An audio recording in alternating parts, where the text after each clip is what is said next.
안녕하세요.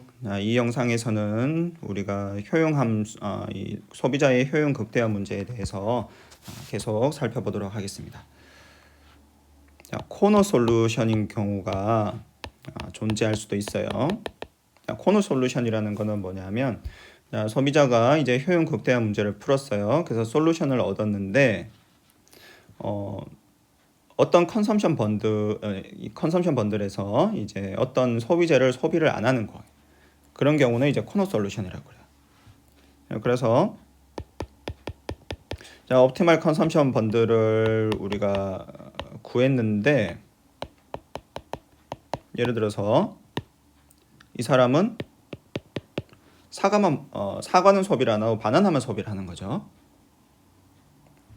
그럼 이런 경우라면 이제 사실 이 Q2스타라는 거는 우리는 알죠. 만약에 이제 사과는 소비 안 하고 바나나만 소비한다. 그러면은 결국 가진 모든 그 소득을 바나나 지출했을 테니까 결국 Q2스타가 이렇게 이제 계산되겠구나 하는 것을 우리가 알 수가 있죠. 자, 그래서 이제 코너 솔루션이라는 거는 이제 소비자가 효용 극대화 문제를 풀었는데 그 소비재 중에 어떤 소비재를 소비를 안 하는 경우, 그런 경우에 우리가 이제 해당 솔루션은 코너 솔루션이라고 얘기를 해요. 자, 이렇게 이제 코너 솔루션이 나오는 그런 경우에는 우리가 미분을 해서 풀 수가 없어요. 즉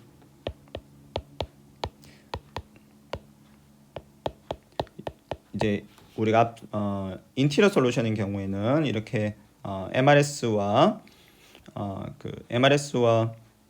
상대 가격 비율이 이제 같다라는 이 조건을 활용을 해서 우리가 구했었죠. 자, 근데 이제 이 조건을 활용해서 솔루션을 구한다는 것 자체가 MRS라는 거는 한계 효용의 비율로 표시가 되죠. 그럼 한계 효용이라는 거는 효용 함수를 편미분한 거니까 결국 미분의 개념이 들어와야지 우리가 이 조건을 사용을 할 수가 있어요. 혹은 인티리어 솔루션의 경우에는 우리가 라그랑지안 메서드를 사용을 해서 수학적으로 계산을 할 수가 있었는데 그것도 결국 미분을 하는 거였죠. 라그랑지안 펑션을 우리가 먼저 쓰고 편미분을 해서 이제 솔루션을 구하는 거였는데 그런 방식을 우리가 사용할 수가 없어요. 만약에 코너 솔루션이 존재하는 경우는. 자, 왜 그런지 한번 살펴봅시다. 코너 솔루션이 존재하는 대표적인 예는 perfect substitute 그리고 perfect complement인 경우인데, 자, 먼저 perfect substitute인 경우를 생각해 봅시다. 자, 버짓 컨스트레인트가 이렇게 있어요. 자, 버짓 컨스트레인트가 이렇게 있고 기울기가 상대 가격이 이렇게 이제 주어져 있어요. 자, 그러면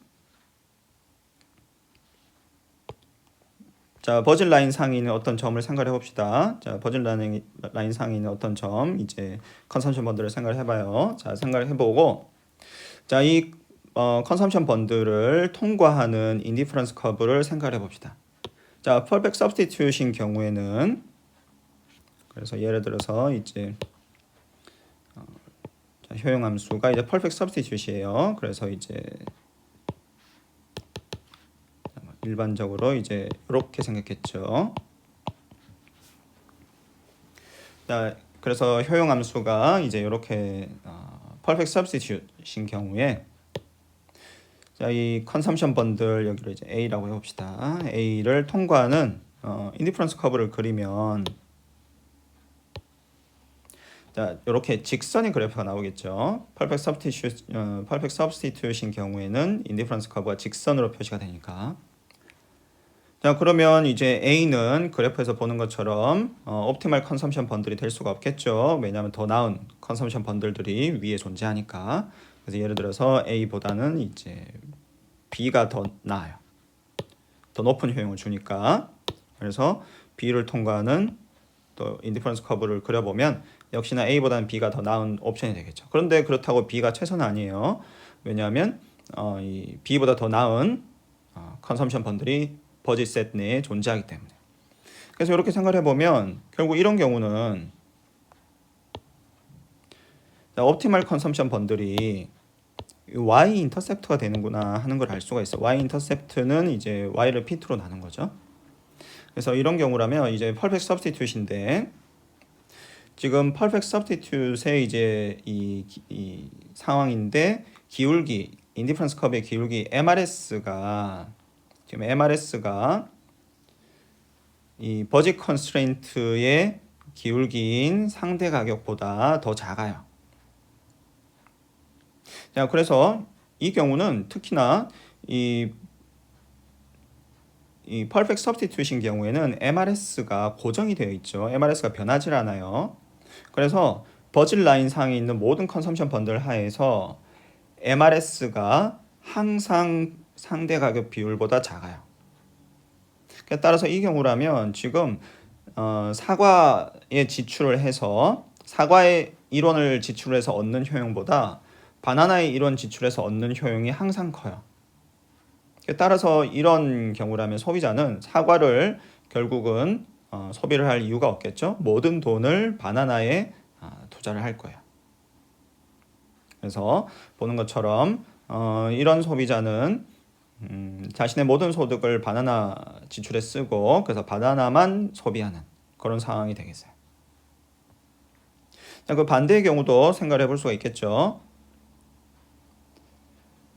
자, 예를 들어서 이제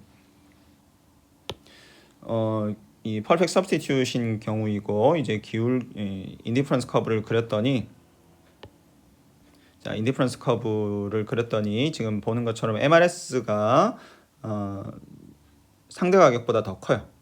절대값이 이제 상대 가격보다 더 커요. 그래서 이런 경우라면 이 해당 소비자는 결국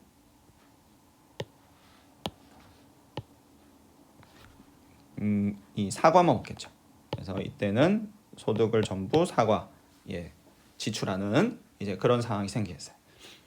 그래서 여기서 보는 것처럼 이런 경우는 지금 두 경우 모두 코너 솔루션이 존재하죠. 왜냐하면 사과나 바나나는 소비하지 않기 때문에 빨간색 컨섬션 번들에서는 바나나만 소비하고 파란색 컨섬션 번들에서는 사과만 소비하고 그래서 지금 코너 솔루션이에요. 그래서 이렇게 코너 솔루션인 경우에는 보는 것처럼 MRS하고 프라이스 레이쇼가 다르기 때문에 우리가 뭐 미분을 해서 솔루션을 구할 수가 없어요. 그래서 이런 경우는 그래프를 그려보고 그 다음에 과연 이런 경우는 소비자들이 어떤 방식으로 이제 소비를 할까 잘 이제 궁리를 해서 우리가 솔루션을 찾아낼 수밖에 없어요. 자, 어떤 경우라면 뭐 예를 들어서 또 이런 경우도 우리가 생각해 볼 수가 있겠죠. 지금 인디퍼런스 커브를 그렸더니 기울기가 지금 MRS가 프라이스 레이쇼하고 똑같아요. 자, 프라이스 레이쇼하고 똑같은 이런 경우라면 지금 이 버짓 라인을 통과하는 인디퍼런스 커브를 그려보면 버짓 라인과 인디퍼런스 커브가 동일하겠죠. 똑같아요. 그럼 이런 경우라면 이 해당 소비자는 버짓 라인 상에 있는 이제 어떠한 컨섬션 번들이든지 간에 이제 인디퍼런트한 상관없는 그런 상황이 되겠어요. 그래서 이런 경우는 우리가 미분을 해서 코너 솔루션이 존재하는 경우는 이제 미분해서 구할 수는 없다. 물론 이제 방금 맨 마지막 예를 생각을 해보면 예를 들어서 이 그래프가 복잡하니까 다시 그려보면 버짓 컨스트레인트가 이렇게 있고 우리가 인디퍼런스 커브를 이렇게 그리면 자, 인디퍼런스 커브랑 이제 지금 버짓 컨스트레인트가 여기서 지금 일치해요. 그래서 인디퍼런스 커브와 이제 버짓 컨스트레인트가 지금 일치해요. 그래서 이 소비자의 경우에는 버짓 라인 상에 있는 모든 컨섬션 번들 간에 인디퍼런트하죠. 그래서 이 경우는 옵티멀 컨섬션 번들이 버짓 라인 상에 있는 어떤 컨섬션 번들이라도 상관없어요. 그래서 이 경우는 이제 코너 솔루션도 이렇게 있지만 코너 솔루션이 아닌 사항도 있긴 하죠. 만약에 소비자가 모두 다 인디퍼런트한데 나는 요거를 그래도 선택을 하겠다. 랜덤하게 그냥 선택을 한 거야. 그러면 이런 경우는 이제 코너 솔루션은 아니긴 하죠. 둘 다 양수니까. 네, 그래도 이제 그럼에도 불구하고 이런 식으로 이제 코너 솔루션이 이런 식으로 존재할 수 있는 이런 상황이라면 우리가 인티리어 솔루션에서처럼 미분을 해서 이 옵티멀 컨섬션 번들을 구할 수 있는 이제 그런 거는 아니에요. 그래서 코너 솔루션이 존재하는 경우에는 미분을 할 수는 없으니까 그래프를 그리거나 아니면 생각을 잘 해서 옵티멀 컨섬션 번들을 구해야 돼요. 자, 그리고 이제 또 다른 경우 하나를 생각을 해봅시다. 자, 버즈 컨스트레인트가 이렇게 있고, 자, 퍼펙트 컴플리먼트인 경우, 그래서 효용 함수가 이제 퍼펙트 컴플리먼트인 경우를 생각을 해보면, 그래서 이렇게 이제 퍼펙트 컴플리먼트인 경우는 우리가 인디퍼런스 커브를 인디퍼런스 커브를 우리가 이렇게 그려줄 수 있죠. 그래서 이제 이런 경우는 자, 그러면 옵티멀 컨섬션 번들을 어떻게 찾을 수 있느냐? 옵티멀 컨섬션 번들은 이제 이런 경우라면 여기서 보는 것처럼 이제 요 빨간 점에서 우리가 이제 옵티멀 컨섬션 번들을 찾을 수가 있겠죠. 그래서 이 빨간 점에서 우리가 옵티멀 컨섬션 번들을 찾을 수가 있어요. 그래서 이 경우도 이제 우리가 그래프를 그려서 이렇게 확인을 할 수는 있지만 지금 이 빨간 컨섬션 번들, 옵티멀 컨섬션 번들을 우리가 미분을 해서 찾을 수는 없겠죠. 왜냐하면 이 퍼펙트 컴플리먼트인 경우에는 빨간 점에서 애시당초 미분이 안 되죠. 그래서 애시당초 빨간 점에서 미분이 안 되기 때문에 MRS라는 게 정의가 되지 않아요. 따라서 이 퍼펙트 컴플리먼트인 경우에도 우리가 그 미분을 해서 구할 수는 없고 이 경우도 그래프를 그리거나 이제 우리가 생각을 잘 해서 값을 구할 수밖에 없다라는 거예요. 자, 코너 솔루션에 대해서 우리가 얘기를 좀 했고, 자, 그래서 앞서 우리가 살펴본 바를 종합을 해보면, 자, 유틸리티 맥시마이제이션 프로블럼이 있는데, 자, 1호부터 우리가 이제 솔루션을 찾았어요. 자, 솔루션을 찾았고, 그래서 소비자가 2개 존재한다고 하면 솔루션이 이렇게 나올 수가 있고, 자, 이때 이 솔루션을 요 솔루션 각각을 우리가 디맨드라고 불러요. 그래서 이 Q1 스타의 경우에는 이제 사과 수요 함수, Q2 스타 바나나면 이제 바나나 수요 함수 이렇게 불러요. 그래서 유틸리티 맥시마이제이션 프로블럼의 솔루션이 디맨드예요. 그래서 디맨드라는 게 뭐냐? 유틸리티 맥시마이제이션 프로블럼의 결국 솔루션을 우리가 디맨드라고 부른다라는 거. 그리고 이제 디맨드 펑션 혹은 뭐 수요 함수는 얘는 결국 뭔가의 함수로 나타날 텐데 뭐의 함수냐면 결국 가격과 소득의 함수로 나타나겠죠. 왜냐하면 우리가 유틸리티 맥시마이제이션 프로블럼을 풀어보면 이제 유틸리티 맥시마이제이션 프로블럼에는 이 가격과 소득은 파라미터 값으로 문제에 나타나죠. P1, P2, Y는 어떤 숫자 값이에요. 따라서 이 P1, P2, Y는 고정이 되어 있는 어떤 파라미터 숫자 값이고 그럼 이 주어진 값들 하에서 우리가 Q1과 Q2 값을 솔루션을 찾은 거예요. 그 말인 즉슨 P1, P2, Y 값 중에 뭔가 하나라도 변하면 내가 찾은 솔루션인 Q1과 Q2 스타의 값이 변하겠죠. 따라서 지금 Q1 스타와 Q2 스타 내가 찾은 이 디맨드라는 거는 결국 가격과 소득의 함수다 라는 거를 우리가 알 수가 있어요. 자, 예를 들어서 우리가 콥더글라스의 경우를 한번 생각해 봅시다. 그래서 효용함수는 이제 콥더글라스 효용함수고 그래서 자, A하고 B 뒤에 위에 나타나는 지수는 1이라고 보고 간단하게 이제 그래서 예제로 이제 콥더글라스 함수를 생각해 봅시다. 자, 그러면 이제 콥더글라스 유틸리티 펑션의 경우에는 인티리어 솔루션이 존재한다는 걸 우리가 알죠. 따라서 우리가 MRS는 MRS는 이제 상대 가격과 같다라는 요 조건을 활용을 할 수가 있어요. 자, 그럼 MRS는 뭐냐? 자, 포뮬러를 사용을 하면 자, 분자에는 mu1 그래서 효용함수를 q1에 대해서 편미분한 거 그럼 q2 밑에는 mu2 그래서 효용함수를 q2에 대해서 편미분한 거 이제 q1이죠. 자, 그래서 이런 식을 우리가 구할 수가 있고 자, 이런 식을 구할 수가 있고 그래서 이거는 q2에 대해서 이제 정리를 해보면 이렇게 우리가 쓸 수가 있죠. 자, 그리고 우리가 버짓 컨스트레인트가 이제 이렇게 애시당초 주어져 있죠.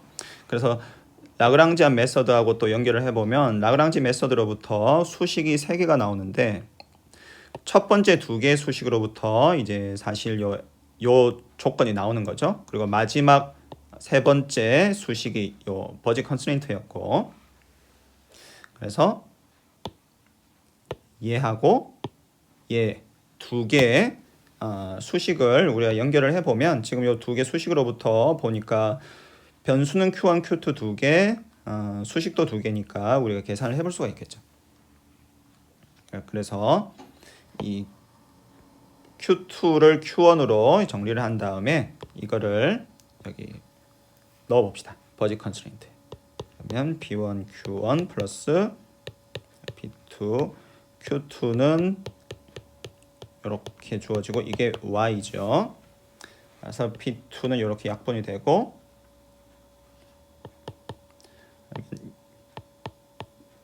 2 곱하기 P1 곱하기 Q1은 Y. 따라서 우리가 솔루션 첫 번째 Q1 스타 찾았죠. 얘는 뭐냐면 Y를 2P1으로 나눈 거예요. 자, 그래서 Q1 스타를 찾았고 자, 그러면 Q1 스타를 찾았으니까 얘를 이제 다시 이 자리에다 넣어 보면 이제 Q2 스타도 우리가 찾아볼 수가 있겠죠. 그러면 자, Q2 스타는 P1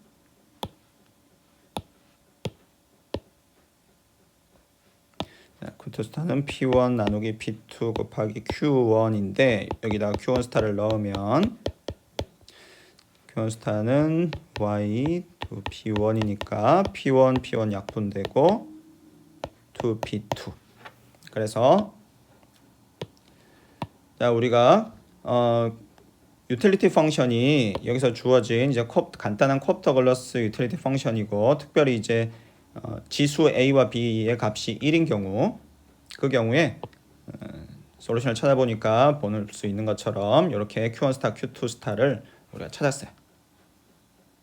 자, 그러면 다시 써보면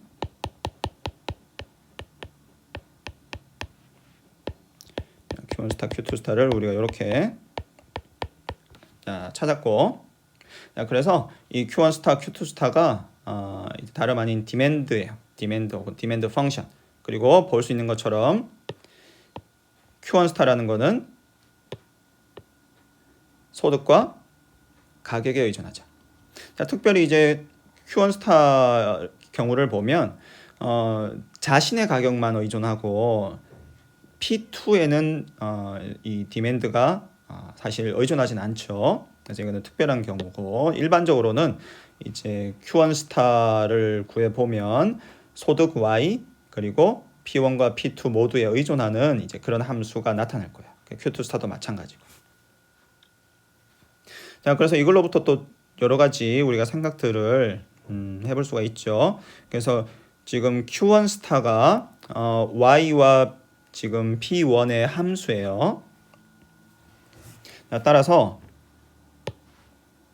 Y가 늘어나면 자, 즉 소득이 증가하면 Q1 스타, 즉 사과 소비가 늘어나겠구나, 사과 수요가 늘어나겠구나 하는 걸 알 수가 있죠. 사과 가격이 증가하면 사과 수요는 줄어들겠구나 하는 것을 또 알 수가 있죠. 그래서 또 우리가 편미분해서 그 값을 더 정확하게 또 구할 수도 있겠죠. 그래서 소득이 1원 증가하면, 그럼 소득이 1원 증가하면 사과 수요는 그럼 얼마나 증가하는 거냐? 편미분 해보면 우리 이런 값을 구할 수가 있는 거죠. 자, 마찬가지로 P1에 대해서도 우리가 또 미분해 볼 수 있겠죠. 이걸 P1에 대해서 미분을 해보면, 이거는 그 미분 공식을 쓰면, 자, 요런 함수가 있을 때 요거를 미분을 하면 이제 미분 공식에 가면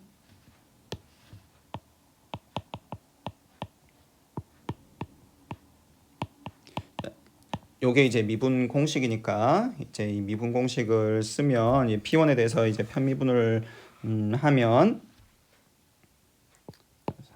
P1 제곱이 이제 밑에 분모는 이렇게 4P1 제곱이 되겠고, 이제 분자 부분은 마이너스 2Y 이렇게 되겠죠.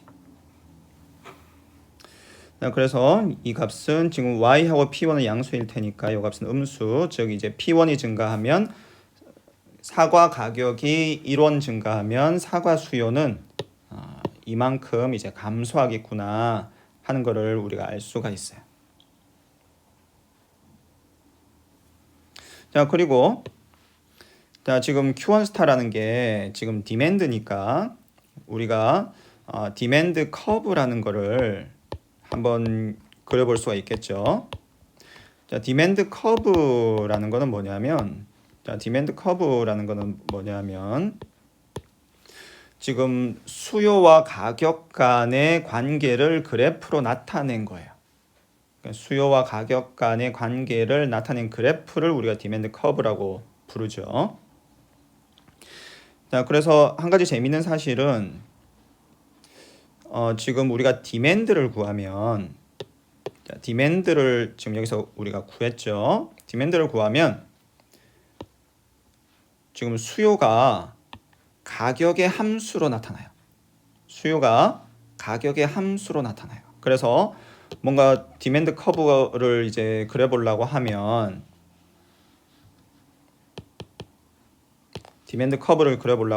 지금 수요가 가격의 함수니까 이 수요가 지금 Y축에 나오고 X축에는 가격이 나와야 될 것 같아요. 자, 그런데 우리가 이 경제 원론 시간에 배운 바를 생각해 보면 디맨드 커브는 항상 가격이 Y축에 나타나요. 수요량이 X축에 나타나고. 자, 이거는 왜 그러냐면 이거는 경제학에서 원래 이 전통적으로 이렇게 해왔어요.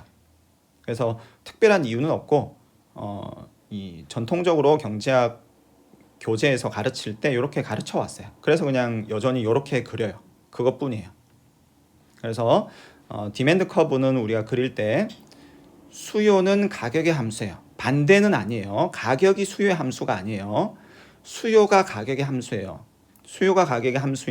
수요는 이제 가격의 함수인데, 그런데 디맨드 커브를 그릴 때는 수요 곡선을 그릴 때는 우리가 뭐 전통적으로 이렇게 해왔기 때문에 Y축의 가격, X축의 수요량을 사용을 해서 그래프를 그려요.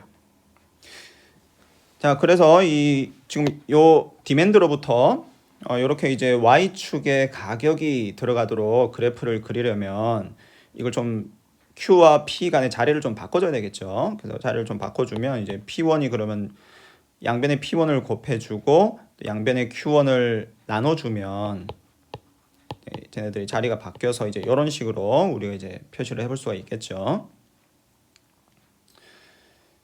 자, 그래서 요거를 이제 그릴 건데, 자, 요렇게 표시한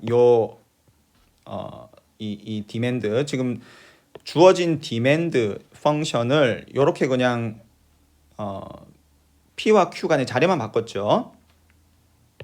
요거를 우리가 인버스 디맨드라고 불러요. 자, 그래서 원래는 디맨드라는 게 근본이에요. 디맨드라는 게 근본이고 기본이에요. 그래서 수요가 이제 가격의 함수로 표시되는 그런 함수인데, 그거를 그냥 굳이 우리가 전통적인 방식대로 그려보려고 하다 보니 P와 Q 간의 자리를 좀 바꿔서 이렇게 디맨드의 디맨드 펑션의 표현을 우리가 좀 바꿀 필요가 있고, 이렇게 표현을 바꾼 디맨드 펑션을 우리가 인버스 디맨드 펑션 이렇게 불러요. 자, 그러면 이제 인버스 디맨드 펑션을 우리가 여기다가 그래프를 그리면 지금 P하고 Q 간의 관계는 이제 우리가 경제 수학에서 배운 대로 이런 함수는 이런 식으로 생겼겠죠. 그래서 우리가 볼 수 있는 것처럼 이 디맨드 커브를 그리면 원래 우하향하는 곡선이 나와야 되죠. 그래서 우리가 기존에 알고 있는 대로 디맨드 커브를 그렸더니 이렇게 우하향하는 그런 곡선이 나왔어요. 그리고 우리가 미시경제 원론 시간에 한 가지 좀 학생들이 어려워했던 개념 중에 하나가 이 쉬프트라는 개념이 있어요. 디맨드 커브가 이동하는 그런 현상이죠. 그래서 학부 미시경제학 경제 원론 시간에 배운 바에 의하면 이 디맨드 커브 수요 곡선이 이렇게 있는데, 소비자들의 소득이 늘어났다. 그러면 수요 곡선이 우측으로 이동한다. 이렇게 배웠죠. 시프트. 우측으로 이동한다. 이렇게 배웠어요. 소득이 증가하면 이제 우측으로 이동한다. 이렇게 배웠는데, 자, 이 경우에도 지금 인버스 디맨드 펑션을 우리가 여기서 찾았어요. 인버스 디맨드 펑션을 이렇게 찾았고, 이 인버스 디맨드 펑션을 바탕으로 이제 디맨드 커브를 우리가 이렇게 그렸고, 자, 디맨드 커브를 근데 그릴 때는 P와 Q 간의 관계를 그래프로 나타낸 거죠. 그래서 Y는 고정이 되어 있어요. Y는 어떤 값으로 고정이 되어 있는데, 자, Y 값이 그러면 증가했다. 그래서 Y 값이 증가했어요. 자, Y 값이 증가했다. 그러면 주어진 Y 값이 증가했다. 그러면 주어진 Q1 값에 대해서 원래는 P1 값이 여기였는데 이제 Y 값이 증가하면 주어진 Q1 값에 대해서 지금 P1 값이 여기가 되겠죠. 따라서 이렇게 위로 올라가는구나. 즉 이제 디맨드 커브가 이렇게 이동하는구나, 시프트 하는구나 하는 거를 우리가 또 알 수가 있어요. 자, 그래서 자, 여기서 이제 뭐 학생들이 이렇게 질문할 수도 있겠네요. 자, 학부 이 경제원론 시간에는 수요 곡선이 이제 소득이 증가하면 수요 곡선이 우측으로 이동한다 이렇게 배웠는데 왜 여기서는 이 수요 곡선이 위로 이동한다라고 얘기를 하나요? 라고 이렇게 생각할 수도 있을 텐데 사실 뭐 이거는 똑같은 얘기죠. 이 똑같은 얘기고, 그리고 이제 경제원론 시간에 어떤 개념을 배웠냐면 간단하게 우리가 이제 우측으로 이동한다 이렇게 배웠지만 우리가 소비자 잉여 개념을 사용을 해서 학습할 때 그때 또 뭘 배웠냐면 이 소비자들의 willingness to pay라는 개념에 대해서 배웠어요. 경제원론 시간에 willingness to pay. 그래서 willingness to pay라는 개념에 대해서 이제 우리가 경제원론 시간에 학습을 했었는데 그 개념은 뭐였냐면 이제 수요 곡선이 이렇게 있으면